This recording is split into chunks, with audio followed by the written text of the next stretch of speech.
സർക്കാരിന്റെ ബോധവൽക്കരണ പരിപാടിയിൽ പങ്കെടുക്കവേ ലഹരി മാഫിയയുടെ വേരറക്കുമെന്ന് മുഖ്യമന്ത്രി വി.ഡി. സതീശൻ പ്രഖ്യാപിച്ചു.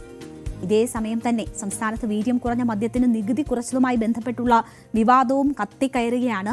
നികുതി നിശ്ചയിച്ച തീരുമാനത്തിൽ വി.ഡി. സതീശൻ ഉറച്ചു നിൽക്കുമ്പോൾ വിഷയം വിശദമായി ചർച്ച ചെയ്യാനാണ് കോൺഗ്രസും UDF-ഉം തയ്യാറെടുക്കുന്നത്. അപ്പോൾ ഒരു ഭാഗത്ത് ബോധവൽക്കരണ പരിപാടികൾ നടക്കുമ്പോൾ സമാനമായി മദ്യ നികുതിയുമായി ബന്ധപ്പെട്ട് വലിയ രീതിയിലുള്ള ചർച്ചകളും പ്രത്യാരോപണങ്ങളും സംസ്ഥാനത്ത് തുടർന്നുകൊണ്ടിരിക്കുകയാണ്. മദ്യനികുതി വിവാദം കത്തിനിൽക്കെ വിഷയം വിശദമായി ചർച്ച ചെയ്യാനാണ് കോൺഗ്രസും UDF-ഉം ഇപ്പോൾ തീരുമാനിച്ചിരിക്കുന്നത്. സഭയിൽ വി.ഡി. സതീശൻ നൽകിയ മറുപടിയിലൂടെ അല്പമൊന്ന് മുഖം രക്ഷിച്ചു നിൽക്കുകയായിരുന്നു. പക്ഷേ ഇന്നലെ VM സുധീരൻ നിലപാട് കടുപ്പിച്ച് രംഗത്ത് വന്നിട്ടുണ്ട്. അത് മുന്നണിയെയും ഒപ്പം തന്നെ കോൺഗ്രസിനെയും ഒക്കെ വലിയ പ്രതിസന്ധിയിലേക്ക് തള്ളിവിട്ടിരിക്കുന്ന ഒരു സാഹചര്യം കൂടിയാണ്. വീര്യം കുറഞ്ഞ മദ്യം വിൽപ്പന നടത്താനുള്ള സാഹചര്യം നേതൃത്വങ്ങളെ ബോധ്യപ്പെടുത്താനാകും ഇനി നടക്കാനിരിക്കുന്ന യോഗത്തിൽ മുഖ്യമന്ത്രി ശ്രമിക്കുക എന്നതാണ് മനസ്സിലാകുന്നത്. സമ്പൂർണ്ണ മദ്യനിരോധനം ഇപ്പോൾ സാധ്യമല്ലെന്നും വീര്യം കുറഞ്ഞ മദ്യമെങ്കിലും കൊടുത്തില്ലെങ്കിൽ വല്ലതും കലക്കി കുടിച്ച് മദ്യദുരന്തം ഉണ്ടാകുമെന്നുമായിരുന്നു കെ മുരളീധരന്റെ പ്രതികരണം. അപ്പോൾ ഈ വിഷയവുമായി ബന്ധപ്പെട്ട് പല വിധത്തിലുള്ള പ്രതികരണങ്ങളാണ് വരുന്നത്. അതിൽ ചിലർ മുഖ്യമന്ത്രിയെ പിന്തുണയ്ക്കുന്നു എന്നത് കാണുന്നു. അത്തരത്തിലൊന്നതാണ് കെ മുരളീധരന്റെ പ്രതികരണം. അതൊക്കെ പാർട്ടിയും മുന്നണിയിലും ചർച്ച ചെയ്യേണ്ട വിഷയമാണ്. അതങ്ങനെ പരസ്യമായിട്ട് പ്രതികരിക്കേണ്ട ഒരു വിഷയമല്ല. ഒരു യാഥാർത്ഥ്യമുണ്ട്, ഒരു സമ്പൂർണ്ണ മദ്യനിരോധനത്തിലേക്ക് നമ്മൾ നടന്നെടുക്കുന്നതേ ഉള്ളൂ. പക്ഷേ മയക്കുമരുന്ന് അതുപോലെയല്ല. മയക്കുമരുന്ന് ഒരിക്കൽ അതിൻ്റെ അകത്ത് പെട്ടുപോയാൽ പിന്നെ മോചനമില്ല. പ്രത്യേകിച്ച് യങ് ജനറേഷനെ ബാധിക്കുന്നു. അതുകൊണ്ടാണ് അത് കംപ്ലീറ്റ് ആയിട്ട് തുടച്ചു നീക്കാനുള്ള പ്രവർത്തനങ്ങൾ നടത്തുന്നത്. മദ്യത്തിൻ്റെ കാര്യത്തിൽ അതിപ്പോഴും ഉപയോഗിക്കുന്ന കുറേ ആളുകൾ നമ്മുടെ സമൂഹത്തിലുണ്ട്. അങ്ങനെയുള്ളവരെ മാനസാന്തരപ്പെടുത്തി കൊണ്ടുവരണം. അതിനാണ് ഉമ്മൻചാണ്ടിയുടെ കാലത്ത് ബാറുകളുടെ എണ്ണം കുറച്ച് വന്നത്. പക്ഷേ കഴിഞ്ഞ 10 വർഷമായിട്ട് ഇഷ്ടം പോലെ കൊടുത്തതിൻ്റെ ദുരന്തമാണ് ഇന്ന് സംസ്ഥാനം അനുഭവിക്കുന്നത്. അതുകൊണ്ടാണ് ഈ വീര്യം കുറഞ്ഞ മദ്യം കൊടുക്കുന്നതിനാ. അല്ലാതെ ഈ സ്ഥിരം കുടിക്കുന്ന കുറേ ആൾക്കാരുണ്ട്, എന്തായാലും കുടിക്കും. ഇപ്പോൾ അല്ലെങ്കിൽ എന്തെങ്കിലും കലക്കി കുടിച്ച് ദുരന്തം ഉണ്ടാക്കും. അപ്പോൾ വീര്യം കുറഞ്ഞ മദ്യം കൊടുക്കുന്നതിൻ്റെ ഇമ്പാക്റ്റ് ഒന്ന് കുറയ്ക്കാൻ വേണ്ടിയിട്ടാണ്. അതിനാണ് മുമ്പ് സർക്കാർ ഈ ബിവറേജ് കോർപ്പറേഷൻ കൊണ്ടുവന്നത്. ഒരിക്കലും മദ്യം ഉപയോഗിക്കാത്ത ആളായിരുന്നു വി. കരുണാകരൻ. അദ്ദേഹമാണ് ഈ ബിവറേജ് കോർപ്പറേഷൻ അദ്ദേഹത്തിൻ്റെ കാലത്താണ് കൊണ്ടുവന്നത്. എന്താ കാരണം? അന്ന് ഈ കുടിയന്മാരെന്തായാലും സമൂഹത്തിൽ കുറേ ആൾക്കാരുണ്ട്. പക്ഷേ അവർക്ക് കുടിക്കുമ്പോൾ നല്ല സാധനം കൊടുക്കുക, അതായിരുന്നു ഉദ്ദേശം. ഇപ്പോൾ ഈ വീര്യം കുറഞ്ഞ മദ്യത്തിൻ്റെ ഒരു അർത്ഥം അത് തന്നെയാണ്. പക്ഷേ ഇത് അധികകാലം മുന്നോട്ട് പോകാൻ കഴിയില്ല. അതിനാണ് ഉമ്മൻചാണ്ടി തുടങ്ങി വെച്ച ഒരു പ്രോജക്റ്റ് ഘട്ടം ഘട്ടമായി ഇത് ഇല്ലാതാക്കുക. അപ്പോൾ കെ മുരളീധരൻ, എങ്ങനെയാണ് മയക്കുമരുന്ന് ഉപയോഗത്തെ നമ്മൾ പൂർണ്ണമായും ഒഴിവാക്കി നിർത്തേണ്ടത്, അതേസമയം മദ്യ ഉപഭോഗം എങ്ങനെ ഘട്ടം ഘട്ടമായി കുറച്ചുകൊണ്ടുവരണം എന്നതിലേക്കൊക്കെയാണ് ശ്രദ്ധ ക്ഷണിക്കുന്നത്. അതേസമയം വീര്യം കുറഞ്ഞ മദ്യം കൊടുക്കുന്നതാണ് നല്ലത്, അല്ലെങ്കിൽ മറ്റ് വിഷമദ്യ ദുരന്തം ഒക്കെ സംഭവിക്കുമെന്നതിലേക്ക് കൂടി വിരൽ ചൂണ്ടുന്നു. മുന്നണിക്കുള്ളിൽ കോൺഗ്രസിനുള്ളിലൊക്കെ ഈ വിഷയവുമായി ബന്ധപ്പെട്ട് വ്യത്യസ്ത അഭിപ്രായങ്ങളുണ്ട് എന്നത് തന്നെയാണ് നേതാക്കളുടെ പ്രതികരണങ്ങൾ സൂചിപ്പിക്കുന്നത്. ഉദാഹരണത്തിന് സർക്കാർ പിന്മാറുമെന്ന സൂചന നൽകുന്നതായിരുന്നു സ്പീക്കർ തിരുവഞ്ചൂർ രാധാകൃഷ്ണന്റെ വാക്കുകൾ. മുഖ്യമന്ത്രിക്ക് ഇതിൽ നിന്ന് പിന്മാറാൻ താല്പര്യമില്ല, അദ്ദേഹം നിലപാടിൽ ഉറച്ചു നിൽക്കുന്നു എന്ന കാര്യം വരുമ്പോൾ തന്നെയാണ് സ്പീക്കർ തിരുവഞ്ചൂർ രാധാകൃഷ്ണൻ അത്തരമൊരു അഭിപ്രായം രേഖപ്പെടുത്തുന്നത്. UDF തീരുമാനിക്കും എന്ന് ഇവിടെ മുഖ്യമന്ത്രി തന്നെ നിയമസഭയിൽ പറഞ്ഞിട്ടുണ്ട്. പിന്നീട് അതുമായിട്ട് ബന്ധപ്പെട്ട എല്ലാ കമൻസും UDF തീരുമാനിക്കും എന്നുള്ള നിലയിലാണ് ഈ ജനസമൂഹത്തിൻ്റെ ശബ്ദം UDF കേൾക്കും എന്ന് തന്നെയാണ് എൻ്റെ വിശ്വാസം. അതും മാറ്റി വെക്കുകയാണെങ്കിൽ ഈ ഒരു നീക്കത്തിന് കൂടുതൽ കരുത്ത് പകരത്തില്ല. വീര്യം കുറഞ്ഞ മദ്യത്തിന്റെ കാര്യത്തിൽ ഒരു നിലപാട് ഞാൻ പറഞ്ഞത്, നമ്മളൊരു നല്ല കാര്യത്തിന് വന്നിട്ട് വളഞ്ഞു കെട്ടി ഒരു കുഴപ്പത്തിൽ കൊണ്ടുചെന്ന് എത്തിച്ച് അടങ്ങൂ എന്നൊരു വാശി എന്തിനാ? നമുക്ക് നന്മയ്ക്ക് വേണ്ടി നിൽക്കാം.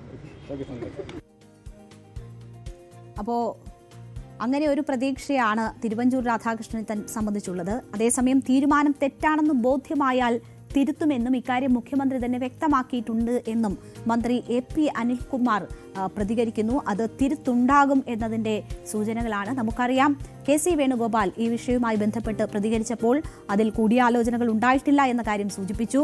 അത് തിരുത്തേണ്ടതാണെങ്കിൽ തിരുത്തുമെന്ന സൂചനകൾ കൂടി നൽകി. കാര്യങ്ങളൊക്കെ തീരുമാനിക്കുന്നത് നേതൃയോഗങ്ങളിലായിരിക്കുമെന്ന കാര്യവും അദ്ദേഹം സൂചിപ്പിച്ചിരുന്നു. സമാനമാണ് AP അനിൽകുമാറിന്റെയും പ്രതികരണം. അത് സൂചിപ്പിക്കുന്നത് തീരുമാനം തെറ്റാണെങ്കിൽ തിരുത്തും എന്നത്. മറിച്ചുള്ള രാഷ്ട്രീയമായ നിങ്ങളുടെ ഇത്തരം ചോദ്യങ്ങൾക്കൊന്നും ഒരു പ്രസക്തിയില്ല. ഞങ്ങളെ സംബന്ധിച്ചിടത്തോളം മുഖ്യമന്ത്രി തന്നെ അത് വ്യക്തമാക്കിയതാണ്.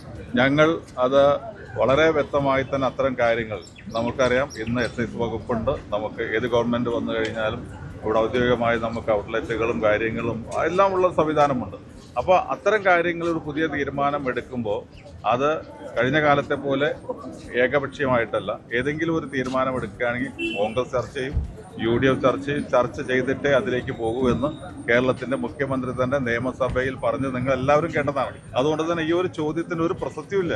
ഇതിനകത്ത് എടുത്തൊരു നിലപാട്, എന്തെങ്കിലും നിലപാടെടുക്കുകയാണെങ്കിൽ പാർട്ടി നേതൃത്വവുമായിട്ടും മുന്നണിയുമായിട്ട് ചർച്ച ചെയ്ത് തീരുമാനിക്കൂ. അത് പറഞ്ഞൊരു സാഹചര്യത്തിൽ അതിനകത്ത് പ്രസക്തിയില്ല. മാത്രമല്ല, ഞങ്ങളെ സംബന്ധിച്ചിടത്തോളം കോൺഗ്രസിനകത്ത് ഏതെങ്കിലും തരത്തിലുള്ള ഒരു ഗവൺമെന്റിനകത്ത് മുന്നോട്ട് പോകുമ്പോൾ അത് ശരിയല്ല എന്നൊരു തോന്നൽ ജനങ്ങൾക്കിടയിൽ വന്നു കഴിഞ്ഞാൽ അത് ശരിയല്ല എന്ന് ലീഡർഷിപ്പ് പറയും. അങ്ങനെ പറഞ്ഞു കഴിഞ്ഞാൽ അതും ഉൾക്കൊള്ളും. അപ്പോൾ തിരുത്താനുള്ളതാണെങ്കിൽ, തെറ്റാണെങ്കിൽ തിരുത്തുമെന്ന കാര്യമാണ് സൂചിപ്പിക്കുന്നത്. എന്നാൽ മുഖ്യമന്ത്രി ഇതിൽ നിന്ന് പിന്നോട്ടില്ല, അതിൻ്റെ തുടർ നടപടികളുമായി മുന്നോട്ട് പോകുന്നു എന്നതാണ് മനസ്സിലാക്കാൻ കഴിയുന്നത്. സഭയിൽ അദ്ദേഹം ആ നിലയിൽ ഒരു നിലപാടെടുത്തു എങ്കിൽ പോലും ഇതിന് സമവായത്തിലേക്ക് എല്ലാവരെയും എത്തിക്കുക എന്ന നീക്കമാണ് മുഖ്യമന്ത്രിയുടെ ഭാഗത്തു നിന്നും ഉണ്ടാകുന്നത് എന്നതാണ് മനസ്സിലാകുന്നത്. ആ വിധത്തിലുള്ള അഭിപ്രായം രേഖപ്പെടുത്തുന്ന നേതാക്കളെയും നമ്മൾ കണ്ടതാണ്.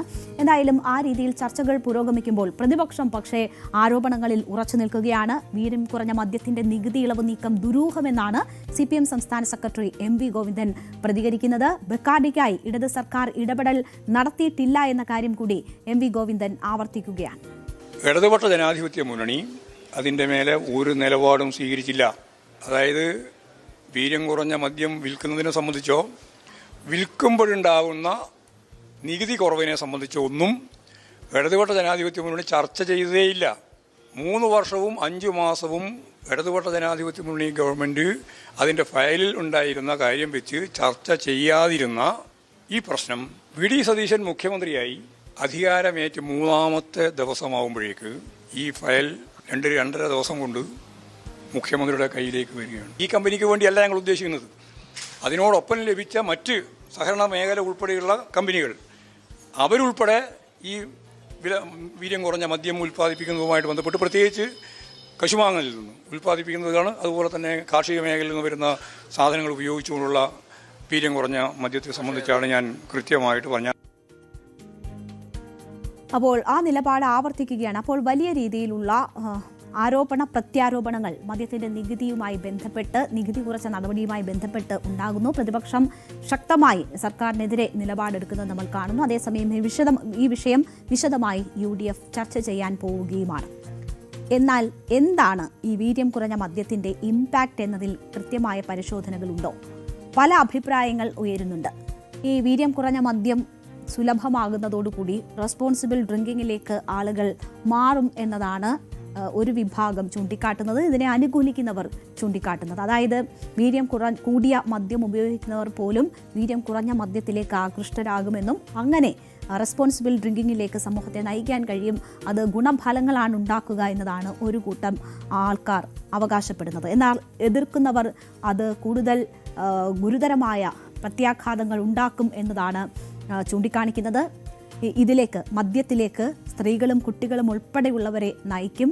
സോഫ്റ്റ് ഡ്രിങ്കുകൾ ലഭിക്കുന്ന തരത്തിലേക്ക് വീര്യം കുറഞ്ഞ മദ്യം അവൈലബിൾ ആകുന്ന ഒരു സാഹചര്യം ഉണ്ടാവുകയാണെങ്കിൽ അത് കൂടുതൽ ആളുകളെ മദ്യപാനികളാക്കും, സമൂഹത്തിന് ദോഷം മാത്രമേ ചെയ്യുകയുള്ളൂ എന്നതാണ് ചിലർ ചൂണ്ടിക്കാട്ടുന്നത്. അപ്പോൾ എന്താണ് ഇതിൻ്റെ യഥാർത്ഥ കാര്യം എന്നത് സംബന്ധിച്ച് വിശദമായ പഠനവും പരിശോധനയുമാണ് ആവശ്യം അത്തരമൊരു തീരുമാനമെടുക്കുന്നതിന് മുൻപ്. പക്ഷേ അത് ഉണ്ടായിട്ടില്ല എന്നതാണ്.